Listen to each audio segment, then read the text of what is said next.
अज्ञानतिमिरन्धस्य ज्ञानाञ्जनशलाकया चक्षुरुन्मीलितं येन तस्मै श्रीगुरुवे नमः।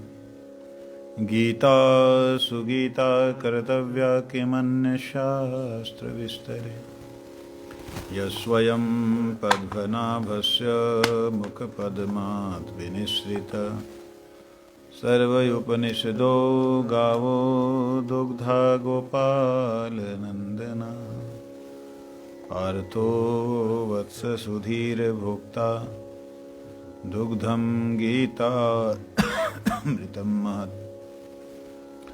एकं शास्त्रं देवकी पुत्रगीतम् एको देवो देवकी पुत्र एव एको मन्त्रस्तस्य नामानि यानि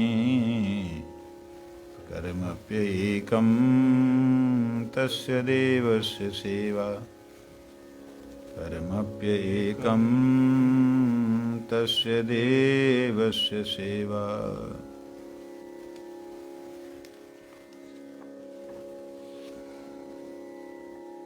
कल हम लोग श्रवण कर रहे थे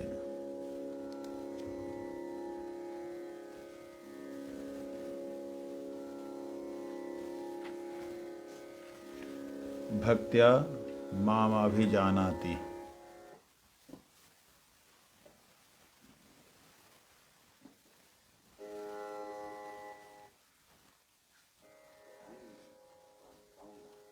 यावान् यश्च अस्मि तत्वतः ततो माम तत्वतो ज्ञात्वा विशते तदनंतरम। इसकी व्याख्या को हम श्रवण कर रहे हैं तीसरी चौथी सीटिंग में, क्योंकि ये श्लोक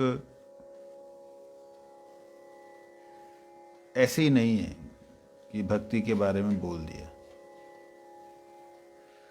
इसको बोलने के पीछे बहुत बड़ी बात है।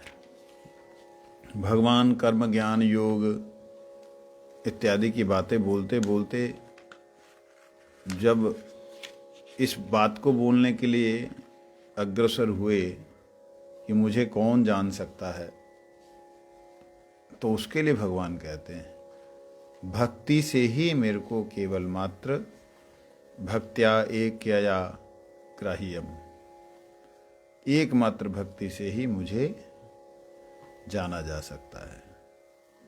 यह बात भगवान ने इस श्लोक में कही।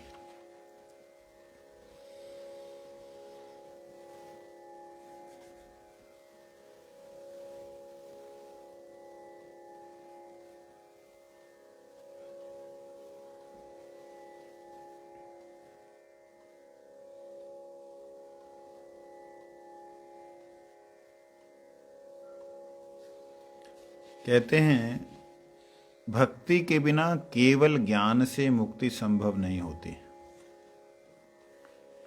केवल ज्ञान से मुक्ति संभव नहीं होती।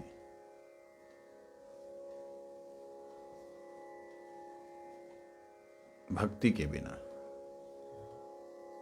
मैं ब्रह्म हूं, मैं ब्रह्म हूं, मैं ब्रह्म हूं, मैं ब्रह्म हूं, मैं ही परम सत्ता हूं, मैं ही सब कुछ हूं, ऐसा सोचने वाले अगर परम सत्ता परमात्मा या उनके अंग प्रकाश या उनके ब्रह्म स्वरूप में शरणागत नहीं होते, वो मुक्त नहीं हो सकते। ज्ञान तभी ज्ञान पूर्ण ज्ञान है जब वह पूर्णता को प्राप्त कर ले, अर्थात अपनी कारण स्थिति में चला जाए, तभी वह पूर्ण ज्ञान है, तभी वह ज्ञान वास्तविक ज्ञान है। नहीं तो मैंने कई लोगों को ऐसे देखा जो लोग ज्ञान की चर्चा करते हैं और बोलते हैं कि गॉड इज नथिंग, गॉड है ही नहीं, कोई परमात्मा नहीं है, कोई भगवान नहीं है, कोई भी नहीं है। मैंने कहा आप हो, कहते मैं हूँ। मैंने कहा मैं हूँ, हाँ आप है। मैं 2 जने तो यहाँ हो गए। आप मैं नहीं, मैं आप नहीं। और आप और मेरे से अगर कोई होता है वो हमारा नहीं, हम उसके, मतलब वो हमारा कहने के लिए है, मगर वो हम नहीं, हम वो नहीं। आप अपने पुत्र को बोल सकते हो आपका है, आपका पुत्र आप कह सकते हो, लेकिन क्या वो आप हो? आप तो नहीं हो। आपसे तो है लेकिन आप नहीं हो। जब हमारी सत्ता अलग अलग है, इंडिविजुअल है, अनंत जीवों की अगर सत्ता अलग अलग है, नहीं, that these are just only illusion. ये केवल एक कल्पना है कि अलग अलग है, सब एक ही है।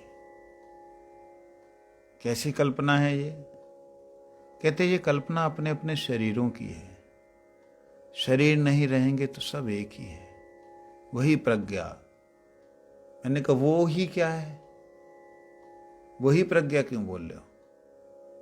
कहते हैं हाँ, केवल कॉन्शियसनेस विल रिमेन ओनली, केवल प्रज्ञा ही बचेगी।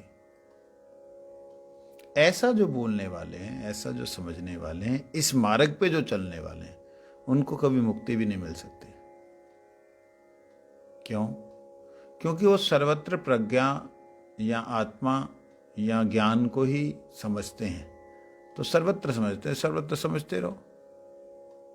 जहां से आया उस सोर्स को नहीं जानोगे, उस तरफ जाने की चेष्टा नहीं करोगे। सर्वत्र है, इधर भी उधर भी, इधर सर्वत्र, तो सर्वत्र यहीं भ्रमण करते रहो।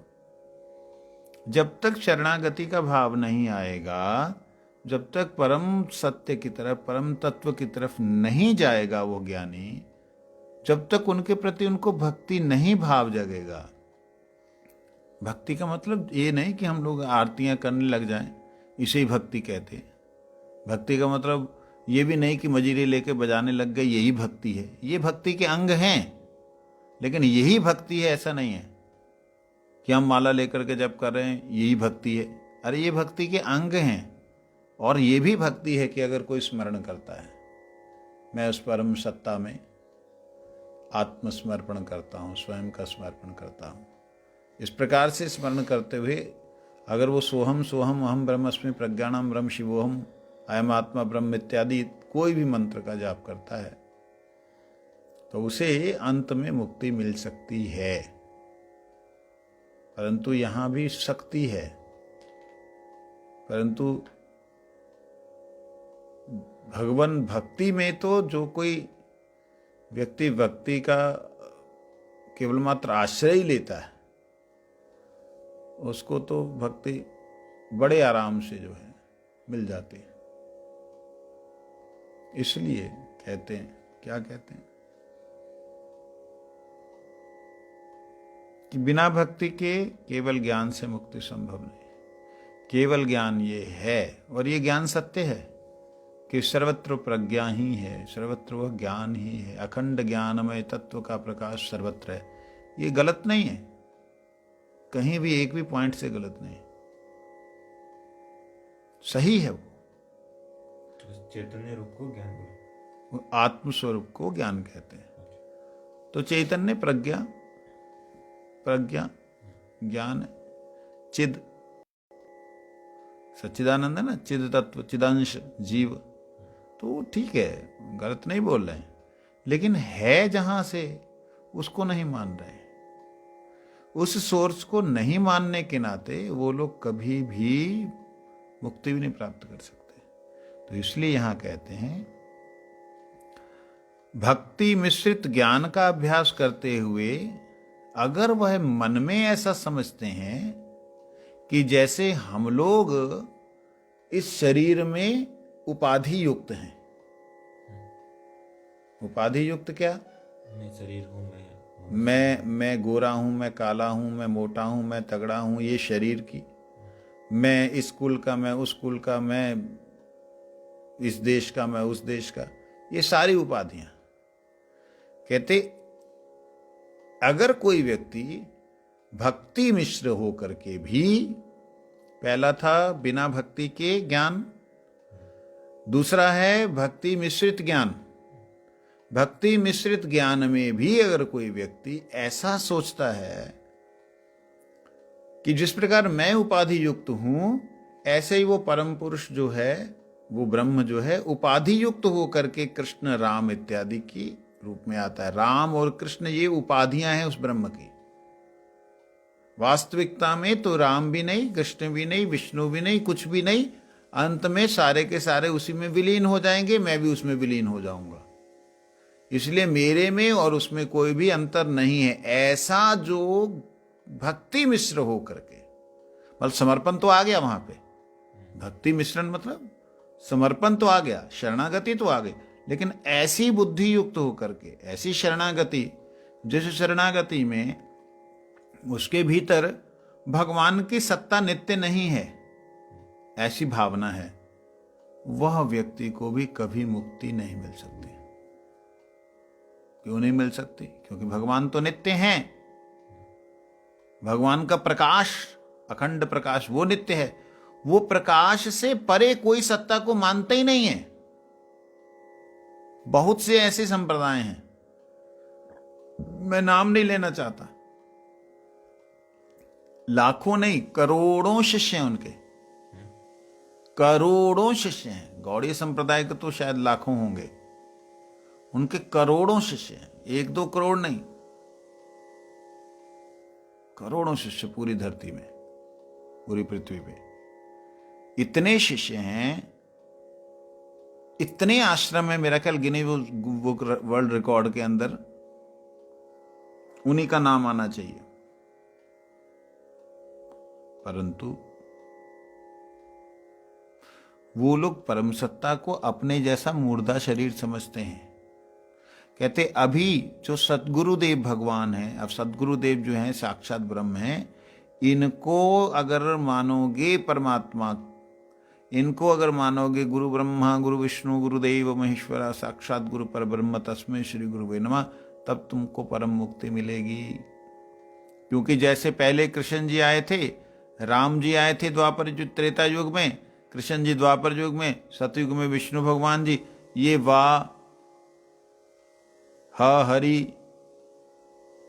ग गोविंद र राम वाहे गुरु, वाह ग र वासुदेव हरि गोविंद राम, ये हैं चारों युगों के। तो इसलिए कलयुग में जो भी गुरु है वो भगवान है, ऐसा जो मानते हैं अज्ञानी जीव, वो लोग भगवान के मूल स्वरूप को नहीं मानते। मूल स्वरूप को ना मानने के कारण वो भगवान के मूल स्वरूप है इसको तो मानते ही नहीं। इवन कि वो ये समझते हैं कि जो शब्द है, जो प्रकाश है, इस प्रकाश से, इस ज्योति से और इस शब्द से, जो शब्द ब्रह्म है, अनहद नाद उसे कहते हैं लोग, इस अनहद नाद से हुआ है सब कुछ, सारे अवतार सब कुछ अनहद नाद से हुए हैं। अनहद का मतलब होता है ना बजाए बज रही है, हद मतलब होता है हत, इसको हत बोलते हैं, टक, ये मारा तब आवाज आई, बिना मारे तो आवाज नहीं आ रही। अंदर भी लग रहा है, जीभा ऊपर नीचे टक टक टिक टुक कर रही है, तब जाके आवाज आ रही है। तो ये एक ऐसा नाद है जो बिना बजाए बज रहा है। कहते वह नाद से राम कृष्ण नरसिंह बराह कुर्म जो अवतार हुए, जो कुछ हुआ उसी से हुआ है, उससे ऊपर कुछ भी नहीं है।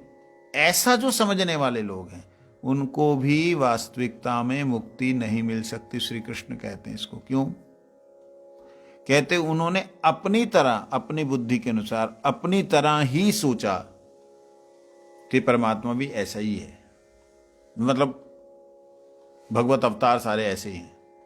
अपनी बुद्धि से सोच करके भगवत अवतारों की निंदा करने वाले लोग, भगवान के प्रकाश की निंदा करने वाले लोग कभी भी मुक्ति प्राप्त नहीं कर सकते। भागवत जी में ये बात कही है और कहते हैं ऐसे ज्ञानी निंदनीय हैं। और कहा गया है कि भगवान के मुख से ब्राह्मण, बाहु से क्षत्रिय, जंघा से वैश्य, पाम से शूद्र प्रकट हुए हैं। जो ऐसे स्वयंभू साक्षात परमेश्वर का भजन नहीं करते हैं, उल्टा उनका अनादर करते हैं, उनका अधपतन हो जाता है। जो भगवान को इस तरीके से नहीं मानता कि वो सब कुछ उनसे प्रकट हुआ है, वो अब यहां पे बात आती है, जो प्रकाश को और शब्द को सब कारणों का कारण मान रहा है, क्या उन्हें मुक्ति नहीं मिलेगी? मिलेगी, अगर वह भगवत तत्व की निंदा ना करे। अगर मैं प्रकाश को तो चाहूं लेकिन सूरज को ना देखना चाहूं, तो क्या मैं प्रकाश को पा सकता हूं? पा सकता हूं, पीट करके। भगवान के रूप को ना मानने वाले लोग इस संसार में प्रतिष्ठा, मान सम्मान इत्यादि बहुत कुछ पा सकते हैं। इस संसार को छोड़ो, स्वर्ग इत्यादि में भी उनको थोड़ा स्थान मिल सकता है, परंतु जब तक वो उन्मुख नहीं होंगे तब तक उनको मुक्ति मिलने वाली नहीं। मुक्ति भी नहीं मिल सकती, भक्ति को तो बात छोड़ ही दीजिए। इसलिए उनका अधपतन ही होता है, उनका अपनी जगह से गिरते ही हैं वो लोग। इसका अर्थ यह है कि जो भजन नहीं करते और जो भजन करते हुए भी भगवान की अवज्ञा करते हैं। जो भजन नहीं करते एक, जो भजन करते हुए भगवान की अवज्ञा करते हैं दो। सन्यासी होने पर भी उनकी विद्या और बुद्धि नष्ट हो जाती है। विद्या और बुद्धि दोनों नष्ट हो जाती है सन्यासी होने पर भी। सन्यासी होने पर क्यों बोला? क्योंकि ऐसे लोग जो घर बार छोड़ करके निकले हुए हैं सम्यक तरीके से, जिन्होंने न्यास किया, सब कुछ त्याग किया है, परंतु त्याग तो कर दिया, पकड़ा नहीं कुछ, आगे भगवत स्वरूप को नहीं पकड़ा, तो क्या भटकते ही तो रहेंगे? ये बात। और भी कहा गया है, जो लोग अपने को झूठ मूठ ही मुक्त हुआ मानते हैं, आपके प्रति भक्ति भाव से रहित होने के कारण जिनकी बुद्धि भी शुद्ध नहीं है, वे यदि तपस्या और साधना का कष्ट उठाकर किसी प्रकार ऊंचे से ऊंचे पद पर पहुंच भी जाएं, वहां से भी वह गिर जाएंगे। भागवत के 10वें स्कंद के 2 अध्याय के 32 नंबर श्लोक में कहा गया, जो लोग अपने को झूठ मूठ का मुक्त मानते हैं, ऐसे लोग भी बहुत हैं। एक ने तो अपना लोक ही बना लिया, कैलाश बना लिया, और 2-1 औरतें हैं, उनको अपनी शक्ति बना लिया, अभी जिंदा है वो। ऐसे लोग कहते हैं जिनकी बुद्धि भी नहीं अभी शुद्ध हुई पूरी तरह से, वे यदि तपस्या और साधना का कष्ट उठा लें, तपस्या और साधना करने से डेफिनेटली आपको एक स्थान तो मिलता है संसार में, प्रतिष्ठित तो होते ही हैं। एक बिहार का आदमी था, माझी बोल के शायद नाम था उसका, नाम भूल रहा हूं।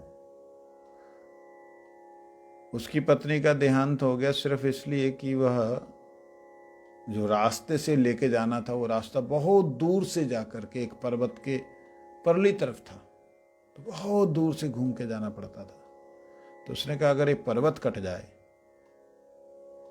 तो सुविधा हो जाएगी। तो उसने उसी के गम में उस पर्वत को काटना शुरू किया। इतना बड़ा पर्वत, उसको काटने के लिए उसने जिद ठान ली। रोज छेनी हथौड़ी ले जाता, थोड़ा थोड़ा काटता, करते करते करते करते उसने कुछ रास्ता बना लिया। फिर गांव वाले भी लग गए। पहले गांव वाले पागल कहते थे कि अपनी स्त्री के उसमें पागल हो गया, बाद में गांव वाले भी लग गए। करते करते देखा कि उन्होंने वास्तविकता में पहाड़ी काट डाला व्यक्तियों ने, बिना मशीनों के। फिर आखिर में गवर्नमेंट ने वहां कुछ सुविधा दी, उनका नाम विश्व विख्यात हुआ। क्या किया उन्होंने? तपस्या। रोज उठ के जाना, सवेरे से शाम तक लगे रहना, कुछ खाया नहीं खाया, जो खाया बस उसी में लगे रहना। इस प्रकार से जो कष्ट उठा करके, साधन करके, तपस्या करके, हो सकता है वो ऊंचे से ऊंचे पद पे पहुंच जाए, लोग उनको भगवान की तरह माने। ये तो संसार के व्यक्ति, एक अच्छे कर्मनिष्ठ व्यक्ति मान सकते हैं। जो योग साधना करते हुए बैठा रहेगा उसको लोग शिव की तरह मान सकते हैं। जैसे मैंने बतलाया, कैलाश बनाया उसने अपना, उसको यहाँ पे वांटेड है, इंडिया में आएगा पकड़ा जाएगा। तो कोई अन्य जगह बने? हाँ, अन्य जगह बनाया उसने। एक टापू खरीद लिया उसने, जैसे द्वीप होते ना, एक द्वीप खरीद लिया, वहाँ पे अपने शिष्यों के साथ में। वहाँ पे कोई किसी का कानून चलता नहीं, अपना कानून है उसका। नित्यानंद नाम है उसका। तो कहते हैं इस प्रकार से ऊंचे से ऊंचे पद पे भी चले जाएं, वहां से भी वो गिर जाते हैं। इस श्लोक में कहा गया अंघ्रिम पद से भक्ति को ही कहा गया है। अंघ्रिम अनादृत युष्म अंघ्रय, अर्थात आपके चरणों का अनादर करने वाले।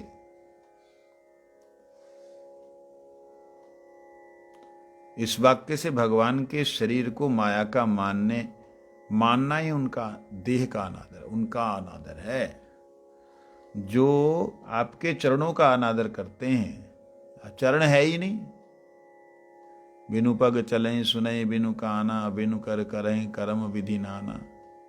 ये बात बोलते हुए कई लोग, बड़े विचारशील लोग, बड़े अच्छे लोग, बड़े विद्वान लोग भी भ्रमित हो जाते हैं। कहते उनके तो वास्तविकता में हाथ पैर कान नाक मुंह है नहीं, वो तो रामचंद्र रूप है, अंत में तो वो भी नहीं रहेगा। बड़े अच्छे विद्वान पढ़े लिखे लोग भी ऐसा बोलते हैं। ईशोपनिषद का भी ना पानी पाद यवनो ग्रहिता है, उसी का उन्होंने वो किया। लेकिन उसका अर्थ क्या है?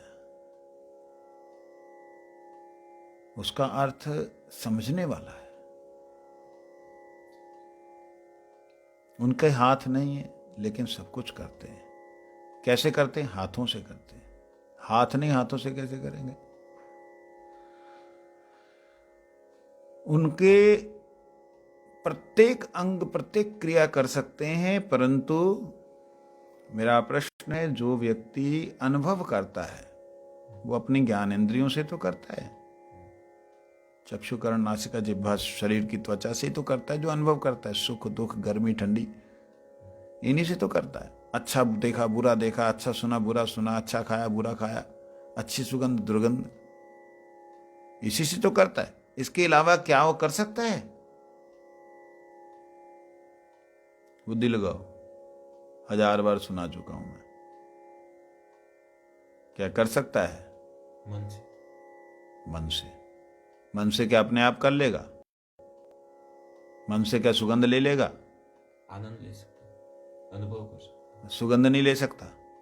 ले सकता है। वो अमेरिका में बढ़िया फूल है, उनके फूलों की सुगंध ले सकता है? ले सकता है। मन बुद्धि और अहंकार, ये एक सूक्ष्म शरीर है। यह सूक्ष्म शरीर का स्थूल रूप नहीं है, परंतु जो जो स्थूल रूप से, जो जो हाथ पैर से करता है, वही व्यक्ति स्वप्न में भी कर सकता है, और जागृत अवस्था में बैठे हुए स्वप्न की तरह वह अपने सूक्ष्म शरीर को कहीं ले जा करके अपने सुखों को भोग सकता है। वो योगी लोग कर सकते हैं। एक साधारण व्यक्ति रात को जब सोता है, उसका शरीर कहीं नहीं जाता है, शरीर वहीं होता है, इंद्रियां वहीं होती हैं, लेकिन बिना शरीर के गए, बिना इंद्रियों के गए, वह इंद्रियों से ही सुख ले रहा होता है स्वप्ने में। तो वह इंद्रियां कौन सी हो गई? बिनु पग चलई सुनई बिनु काना, बिनु कर करई कर्म विधि नाना। वो इंद्रियां कौन सी हो गई? वो इंद्रियां इस शरीर से सूक्ष्म हैं।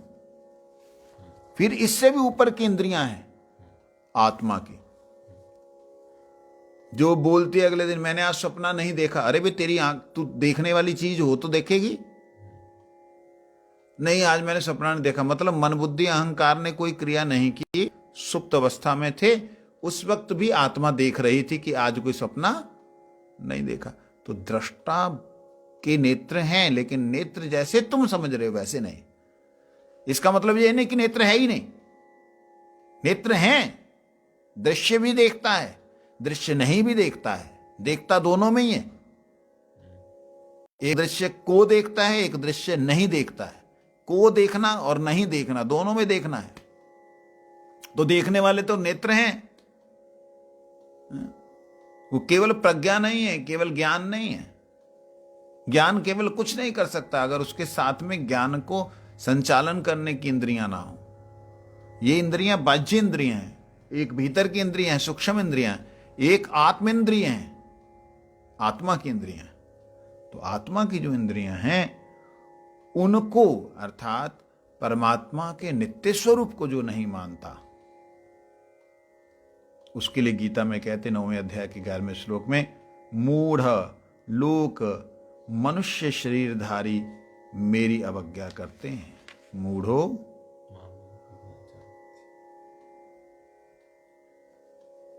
मामा भी न जानाति मानुष्यम तनुमाश्रितम।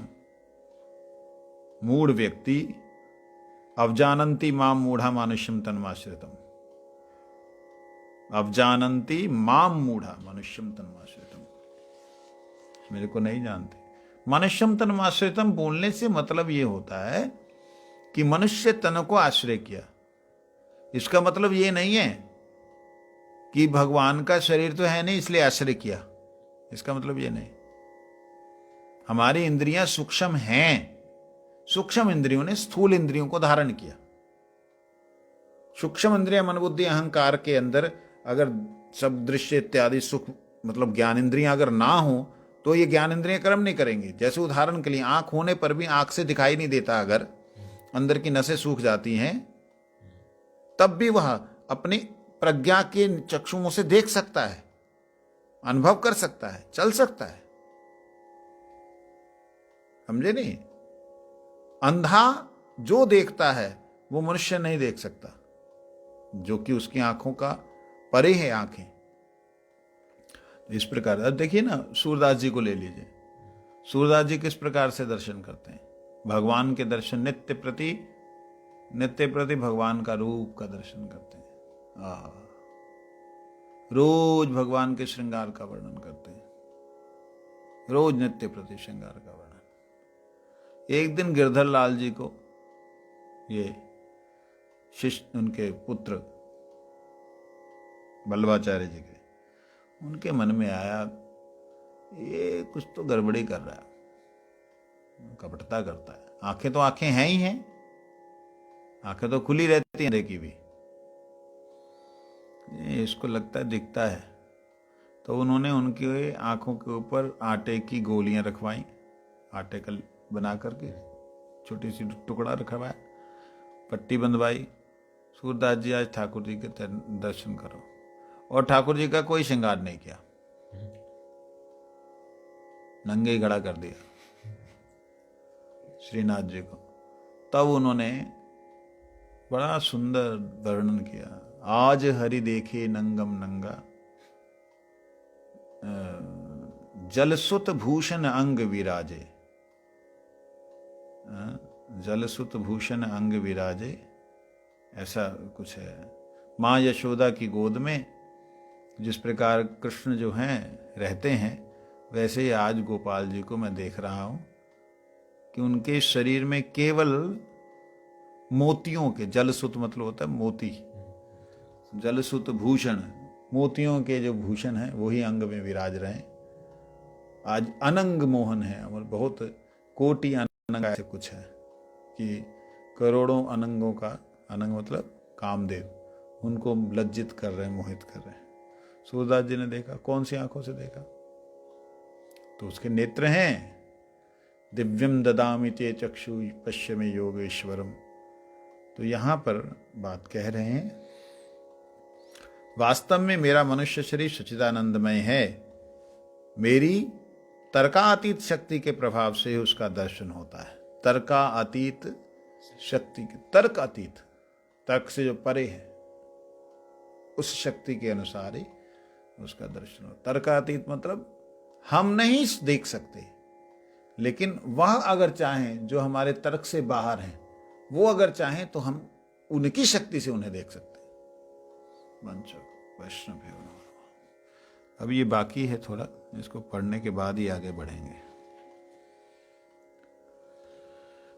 हरे राय नमः कृष्ण यादवाय नमः, यादवाय माधवाय केशवाय नमः, गोपाल गोविंद राम श्री मधुसूदन, गिरिधारी गोपीनाथ मदन मोहन, श्री चैतन्य नित्यानंद श्री अद्वैत सीता, हरि गुरु वैष्णव भागवत गीता, जय रूप सनातन बटर